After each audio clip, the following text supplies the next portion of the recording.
Highly,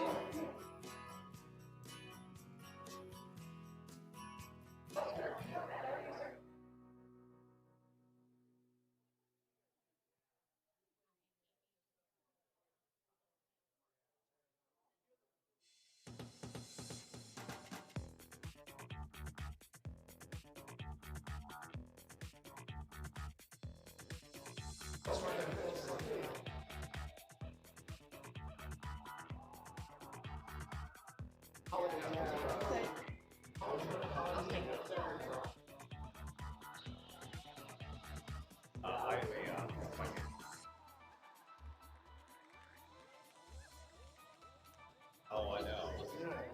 And she's had a hard job for her.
under a storm cloud.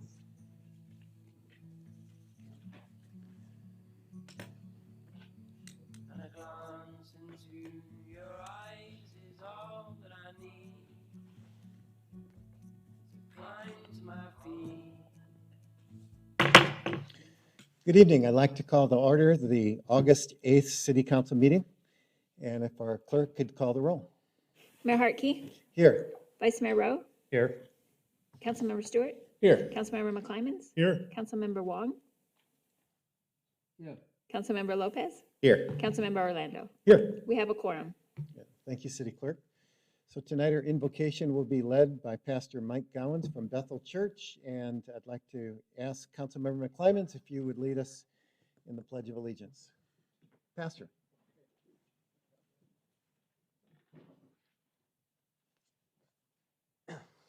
So, Councilman Matt asked if I would share a deep nugget tonight before I prayed.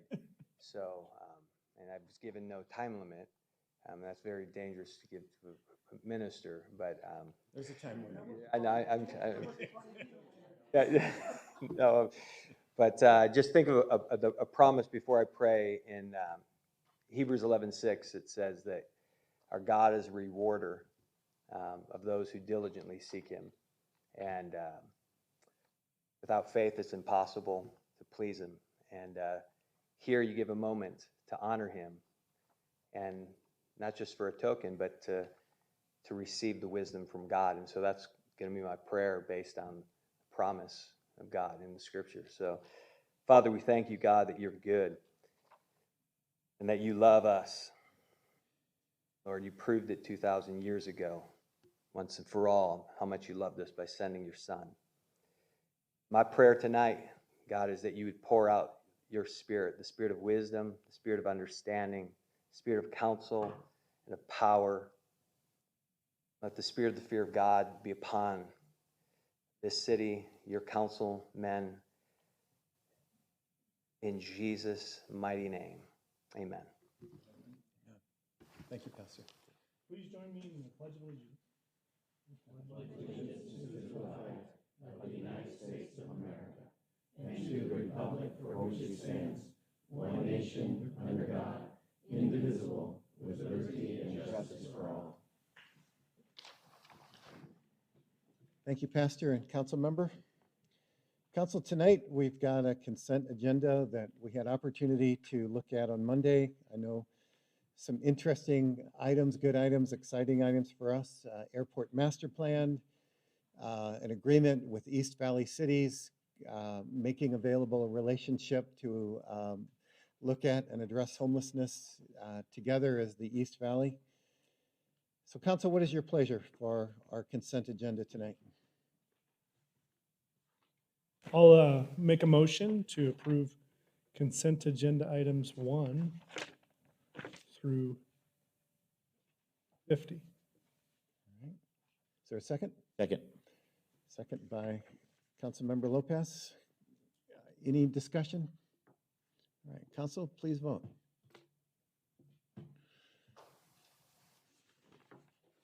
Motion carries unanimously.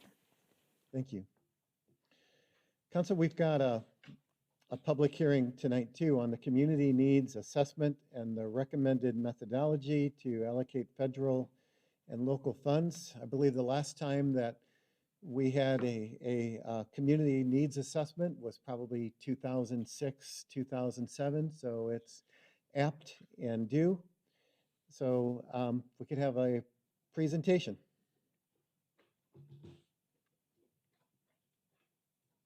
I'd like to open the public hearing.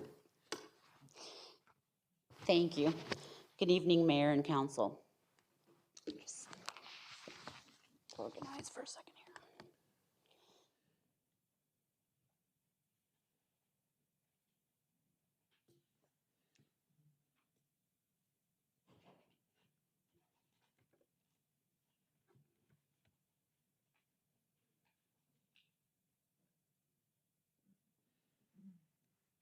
Oh, okay.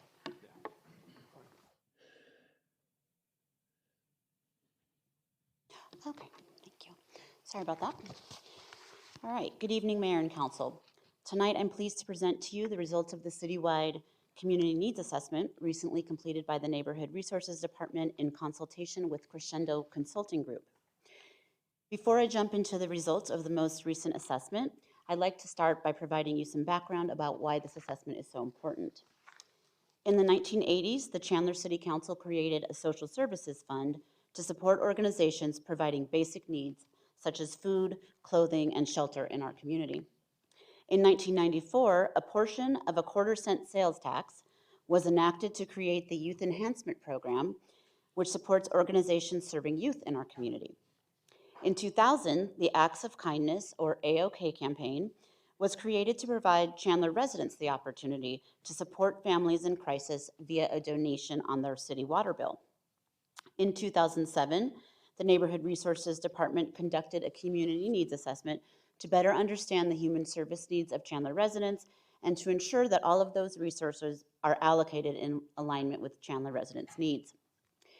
In 2010, the methodology for allocating resources was revised and approved by City Council. Chandler has experienced significant growth since 2010. So in 2018, the City Council allocated funds for a new community needs assessment so we can assess current needs and ensure the allocations remain aligned with the needs of Chandler residents.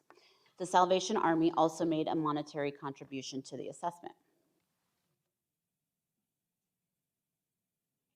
This slide provides a summary of funding requests and allocations over the last 3 funding cycles. Typically, we receive approximately $2 million in requests, which is about 2 times the amount we have to allocate, so this process is a competitive one. Here.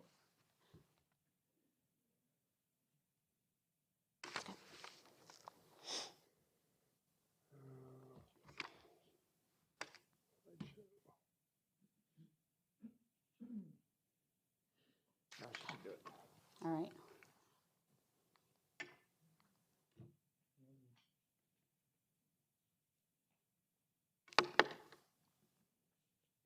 All right, there was the history. Here's where we're at this slide. Okay. So this slide shows that very consistently we receive about $2 million worth of requests, and we can only meet about half of that request. So to conduct the survey, we utilized a collaborative process involving community stakeholders from all segments of the population and all service areas. We collected secondary data, conducted qualitative focus groups and interviews, and conducted a community survey both in English and in Spanish. In total, hundreds of Chandler residents, business owners, and employees and community members participated in our process. Consistent throughout the process was an overwhelming sentiment about the strong sense of community in Chandler and the continued desire to work together to serve residents in need. This slide includes just a couple of the themes that were iterated throughout the process. There were 4 primary goals for the assessment. The first was to identify human service needs in Chandler. The second was to identify gaps and barriers to accessing those services. Third, to collect valid data for current and future planning needs. And last, to garner community input for our 5-year consolidated planning process, which is coming up and required for our continued receipt of federal funds. A couple of key points about Chandler's changing demographics. First, our population has increased 42.9% since 2000, which is higher both than Arizona and Maricopa County. Our median income is also higher than in Arizona and Maricopa County, but it's still outpaced by the rising cost of housing. The rate of persons living in poverty, as defined by the federal government, is less than in Arizona and in Maricopa County. And our median home value in Chandler has increased by over 100% since 2000, again higher than Arizona and Maricopa County. In the end, 6 populations in need were identified through this assessment, and this is who they are. People experiencing homelessness or housing crisis, people with low or moderate income, seniors who are isolated or have low income, youth who are vulnerable, people living with mental health and/or substance use disorders, and people living with physical and/or intellectual disabilities. We also identified 7 top areas of need, and you see them here ranked in order. So the areas of need are housing for all incomes, behavioral health, homelessness, communications, transportation services, social isolation, and food insecurity. Potential supporting actions for each of these areas were also identified, and you can find them listed in your full report. So as I mentioned earlier, one of the primary reasons for conducting this assessment is to ensure that the funding methodology for our general funds is aligned with the needs of Chandler residents. So based on the results of this assessment, our Housing and Human Services Commission developed and recommended an allocations methodology to include prioritization and application criteria. The prioritization criteria are very simple. Applicants must propose services to address at least one population in need and address at least one top area of need. You can find the proposed application criteria on page 75 of the full report. The criteria are similar to past years with a few exceptions, so I wanted to highlight those for you tonight. First, the Housing and Human Services Commission recommends grant awards of $10,000. The reason for this is twofold. First, the Commission wishes to make more meaningful investments in essential services. And second, they want to ensure that the amount of each award warrants the amount of time a nonprofit would spend administering that project. Second, the Commission recommends 3-year grant terms with 1-year renewals between application cycles, again for the same reasons, to make a more meaningful investment and to reduce the administrative burden to the nonprofits who are applying. Last, the methodology would allow for the Commission to prioritize allocations for emerging needs and priorities, so things that might come up in the community that the city feels is important to address. So after tonight's public hearing, the full report and the executive summary will both be available on the website tomorrow at chandleraz.gov, and there will be an area that you can click and you can provide feedback up until September 9th, and we will take all of that information into consideration before we come back to you on September 12th for approval of the full report and the allocation recommendations. With that, any questions? Thank you, Ryan. Council, any questions or comments? I on have the a brief report? question. Councilmember Stewart. Thank you. Thank you for the presentation and very thorough. And I sit on that subcommittee, and we went into a deep dive on some of that. Just so we can all understand, can you talk about the methodology on how poverty is determined?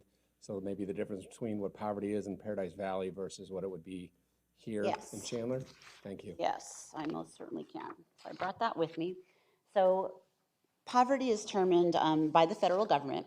It was last updated on July 17th, 2019, so very, very recently, and it's based on income and family size. So for instance, currently, the poverty level for a household of 4 is an annual income of $25,750. To get the poverty level for larger families, you add $4,420 for each individual person in the household. So it's based on income. It says the official poverty definition uses money income before taxes and does not include capital gains or non-cash benefits like public housing, Medicaid, or food stamps.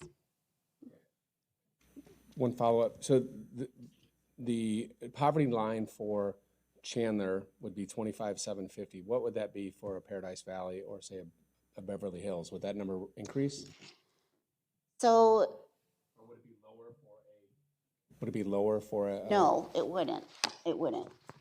Yeah. It's just based on family size. Mayor. Councilmember Orlando. I mean, great job, thank you. And I sent a subcommittee as well, but I want to go back to your slide, the overall slide, and I want to concentrate on the housing piece. That was, I think it was your third slide in. First slide. Yeah, right, no, All right. keep going.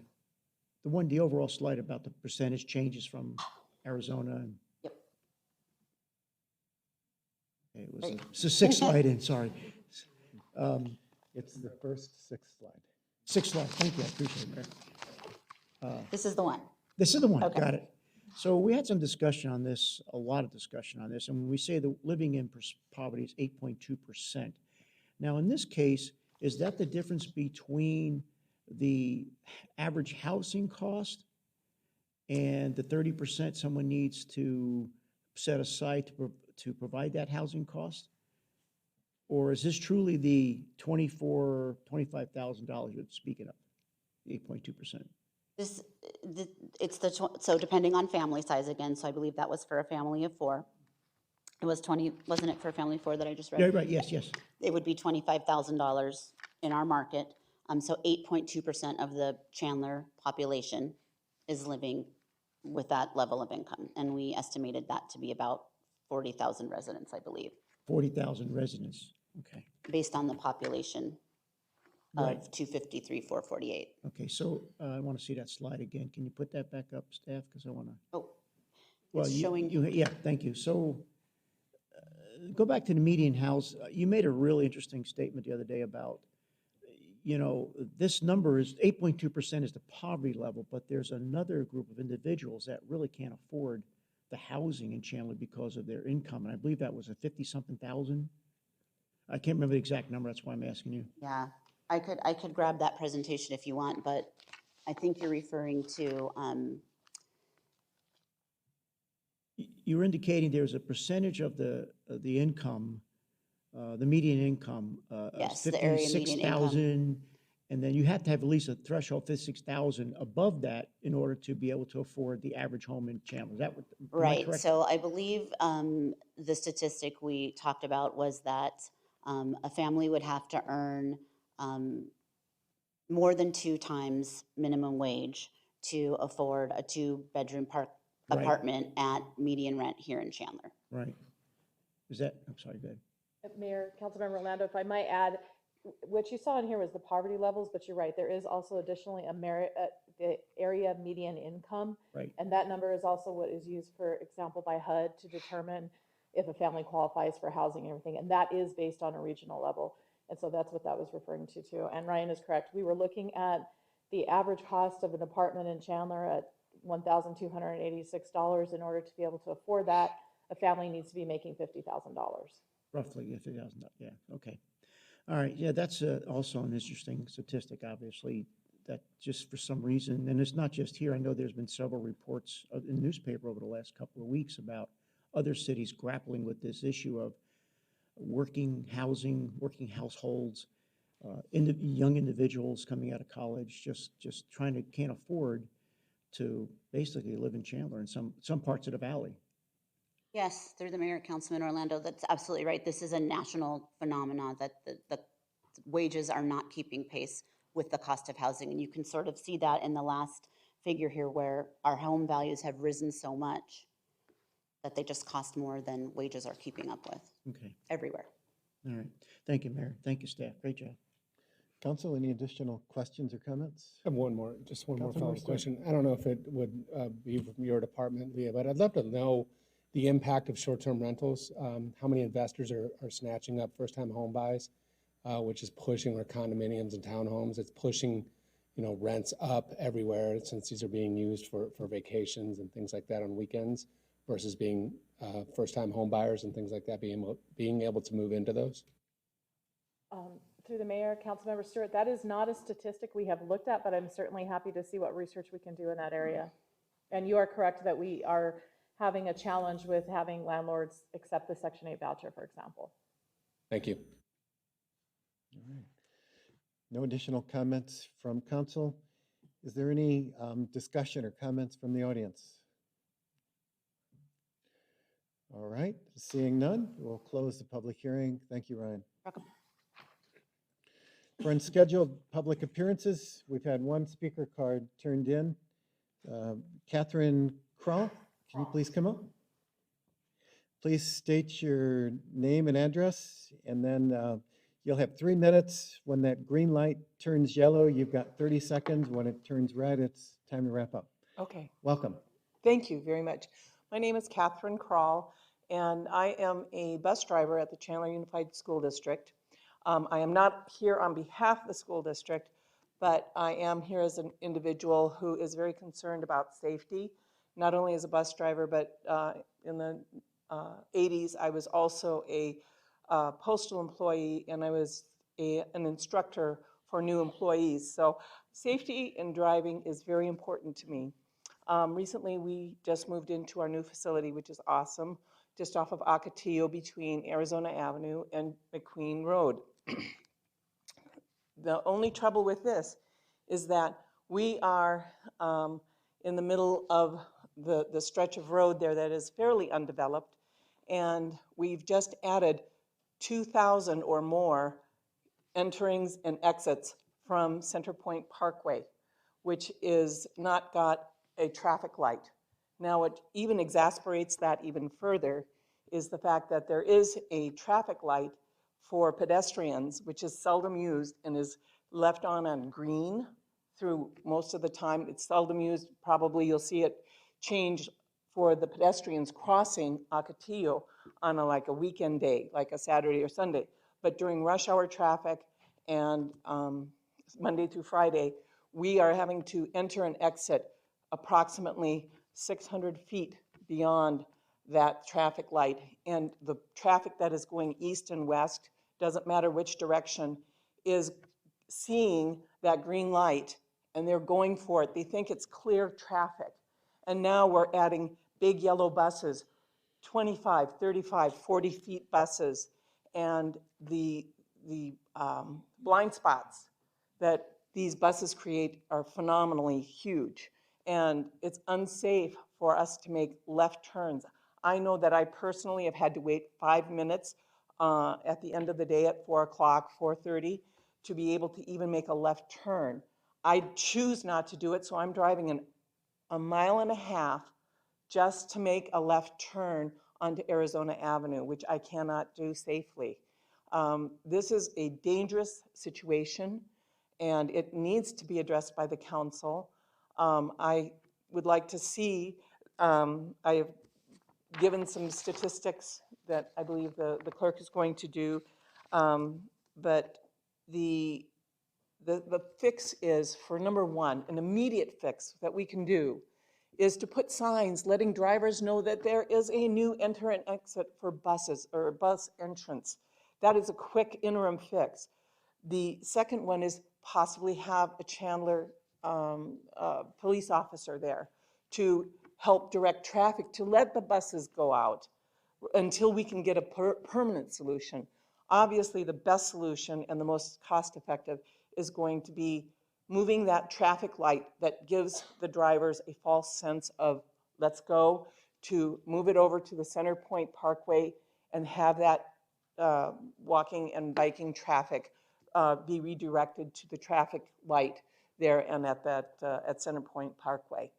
And I Thank you, believe my Catherine. time is up. Yeah. So I want to say thank you very much for your time. If you wish to talk to me privately, I would be more than happy to talk to anyone about this. And but as a citizen, I just know that we are going to end up with a horrific traffic accident there because of the blind spots and because of the green light and the amount of traffic that we have on there. And Thank you, Catherine. I just don't want to see anyone get killed. And I know that our staff, city manager, will certainly have our traffic folks talk with you. I know we cannot discuss this as it's unscheduled Right, no, and business, I but understand thank you that. for Thank coming you. tonight. We All right, appreciate thank it. you for your time. I appreciate it.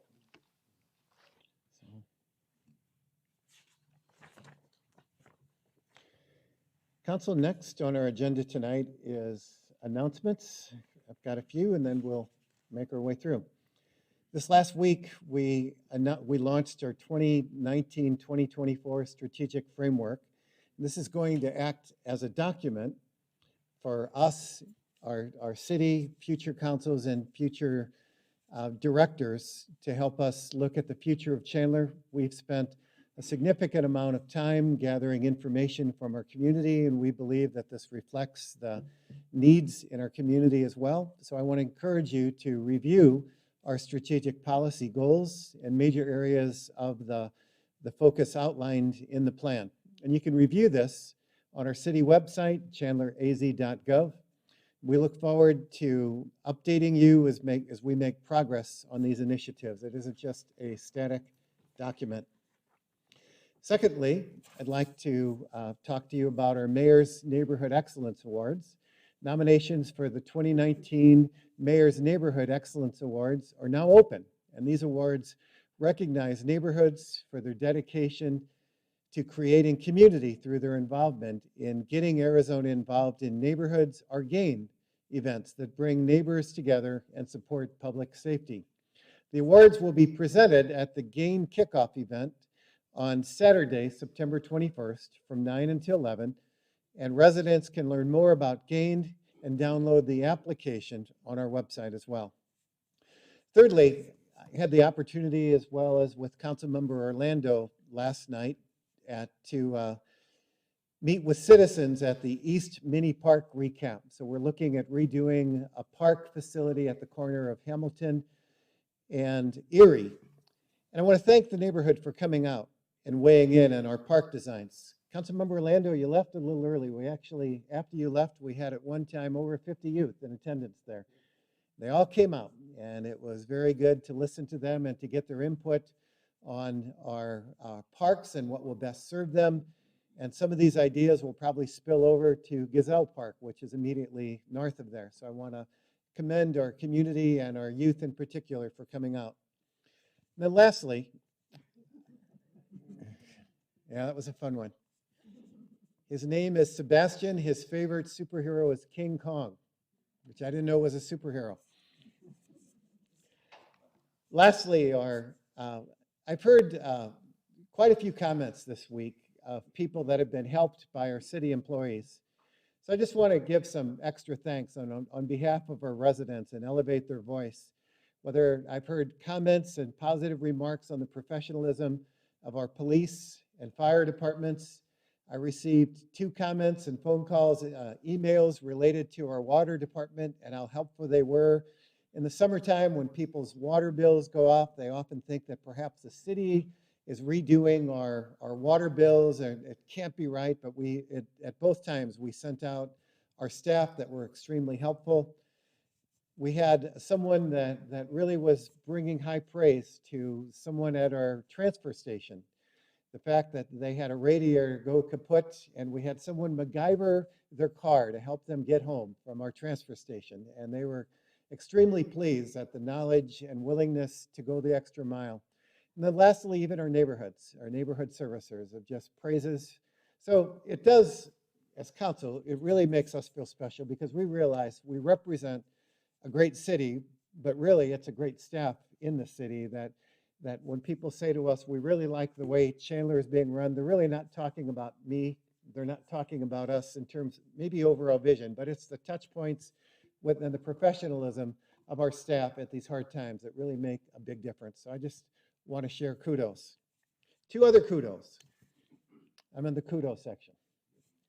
So one of our home Chandler groups, Si Se Puede, this week, they have a girls desert wave robotics team, and they placed 3rd in the world.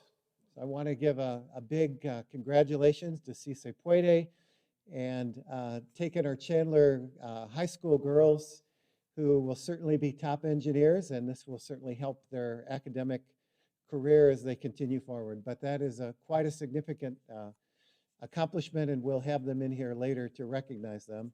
And then lastly, really lastly, another Chandler establishment, Peixoto Coffee, which is directly catty-corner to here, they were recently voted the 4th best coffee house in the world. So 2 global recognitions in 1 week. I thought that was pretty exciting. So if you haven't been there, or if you haven't complimented Si Se Puede, I recommend both. Thank you. Councilmember Stewart. Thank you, Mayor. And it didn't seem like we got an email every day for the last 2 weeks about something good that staff has done. So that feels great. You know, I'm delighted today. I was at, shout out to all the global leadership folks that over at Central or somewhere in the East Valley, but there were a number of Chandler employees over at the Leadership Summit today that I was able to shake hands. Firefighters to people in your finance staff, so that's fantastic, Marcia, and thanks for letting your folks get that extra training. And then, on the CISA Puede, they work out of Gangplank, which is a city-sponsored sort of incubator. So they work in the back there. And so I think that's hopefully been instrumental in giving them, because for a long time, they didn't have a place to do their stuff. And so that's been a nice win. But hey, 8 months away from the census, exciting. For somebody that was, I was when somebody knocked on my door, I'm like, I'm not giving you my information. I've come to learn that the census is a valuable resource for us to be able to provide services, not only in the city, but to get federal funds for the community. So for the last several months, our Complete Count Committee, and if you follow my Twitter, I took a picture yesterday, and we've been behind the scenes preparing, and Leah's been instrumental in helping us with that. So thank you, Leah. And I sit on the chair of that. And so on the 16th, the iCount2020.info regional website will be. I'm seeing everybody write it down or put it in their phones, which is good. And so you'll be able to visit the website and get more information about that. So you'll continue to hear more about the census from me as we go into the closing months here. But Chandler counts, and that's going to be what you'll hear me say a lot. It matters that we, especially with our unrepresented populations and children, making sure we get those so we can get the federal funding for lunches and things like that. It's important. Jeremy. Councilmember McClements. Today marks the 1-year anniversary of the Chandler Public Safety Training Facility. And recently I had the opportunity to go out and interview Police Chief Duggan and Fire Chief Dwiggins. And they brought me through the ringer, did the tactical, did the obstacle course. And I'm going to tell you, it's amazing when you experience it yourself and truly understand the mental and physical grind that our police and fire go through on a daily basis to deliver the best services in Chandler. Anyways, it's awesome. Put together a nice focus on Chandler video. It just went out. You can see it on the Twitters of the world, Instagrams, the Facebooks, and Channel 11 as well, and YouTube as well. So check it out. Thanks. Vice Mayor. Thank you, Mayor. Very short.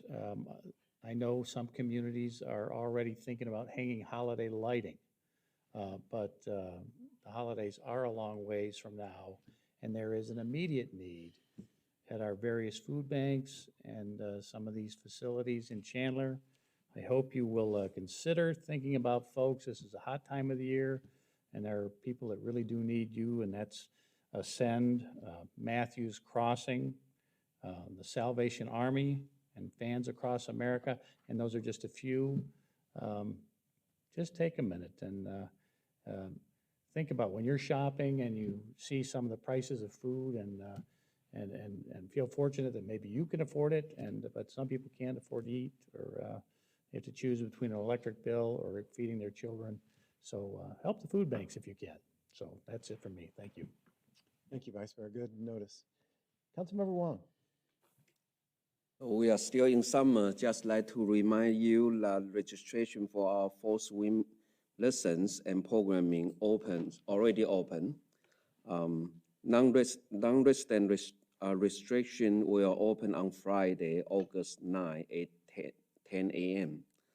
For available classes, dates, and times, check out our break time booklet. That's it. All right, thank you. Councilmember Lopez. Nothing of extreme importance, but somebody talked about a countdown to holidays, and I always like reminding people that it's only 4 months and 16 days Christmas shopping left, so get on it. Wow, good notice. Councilmember Orlando. Yeah, Mayor, that was fun the other night, and yeah, I'm glad we had more kids show up. But it was ironic, we had 2 designs, if you recall, maybe different variations, and we thought for sure that these kids would come up with the ultimate design. I think they split almost down the middle. So staff still working on trying to integrate those 2 designs together, right? So anyway, one of those unnecessary evils, we have a slight closure. We'll have an ADOT closure on eastbound I-10 from the US 60 south to the Loop 202. It'll be closed from 10 p.m. on Friday to August 9th, obviously, through Monday, 5 a.m. They're putting in new signage in there, freeway signage. So again, watch out for those potential delays. You can go to ADOT's website for more information. So I hope a lot of people like free stuff, free things. Well, last Friday at the Arts Center, there was a free concert. It was the Brazilian music theme, and there was over 1,000 people there to show for that free concert. And not to be outdone, there'll be one this Friday, August 9th, with country artist Winchester. It's, again, the key word there is free. It starts at 7:30. We expect the house to be sold out as well. Also, speaking of the Arts Center, they have their new booklet out, and there's a lot of really good activities going on over the next year. So try to make it to the Arts Center. Thank you, Mayor. Thank you, Councilmember. City Manager. I have a couple things tonight. First of all, I want to congratulate our Chandler Fire Department on their 5th accreditation. That comes from the Center of Public Safety and Excellence, and I know we'll be recognizing them in a future council meeting. So congratulations to them. That takes a lot of work to be able to get that accreditation. And then secondly, just want to introduce Andy Bass, our Community Services Director. So he has joined us here a couple of weeks ago. So we look forward to Andy's tenure here with us at the city. He has a lot of things on his plate to take care of. So anyway, welcome, Andy. That's it, Mayor. Thank you. All right. Well, another great council meeting. Thank you, council. This concludes our meeting.